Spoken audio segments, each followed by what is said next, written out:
Programang ito ay rated SPG. Striktong patnubay at gabay ng magulang ang kailangan. Maaaring may masiselang tema, lengguwahe, karahasan, sexual, horror o droga na hindi angkop sa mga bata.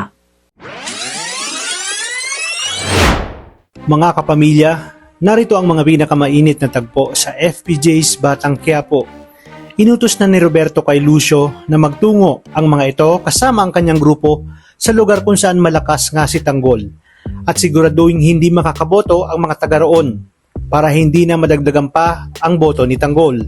Kaya naman ibig sabihin, magiging madugo ang botohang mangyayari dahil maraming inosenteng buhay at sibilyan ang madadamay. Kinakailangan umanong masiguro ni Lucio na mananalo itong si Miguelito.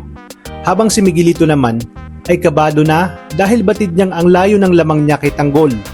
Sa kabilang banda, magkakasagutan sina Tinding at Rigor.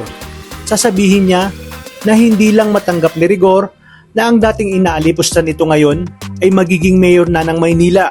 Agad namang ibinaba ni Rigor ang kanyang baril nang sabihin ni Tanggol na iputok sa kanya ito para ngayon pa lang daw ay matanggal na ito sa serbisyo.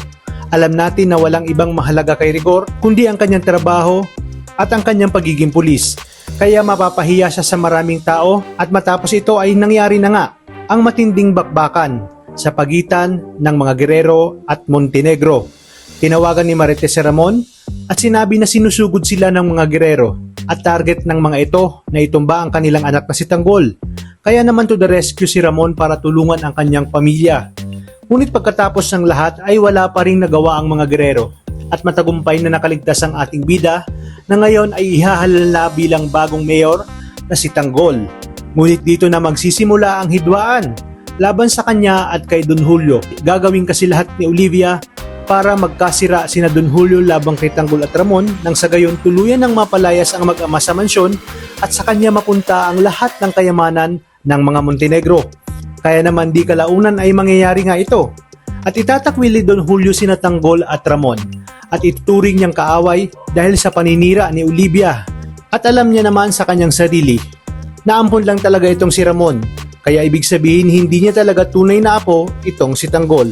Ngunit ano kayang isang rason na dahilan ang ginawa ni Olivia para mapalaya sina Tanggol at Ramon? Yan ang ating pakakaabangan sa mga susunod na araw. Kaya naman kapamilya, tuloy-tuloy ang pagsubaybay dito lang sa nangungunang serye sa Primetime. Maraming salamat sa inyong panonood at pagpalain tayong lahat, kapamilya.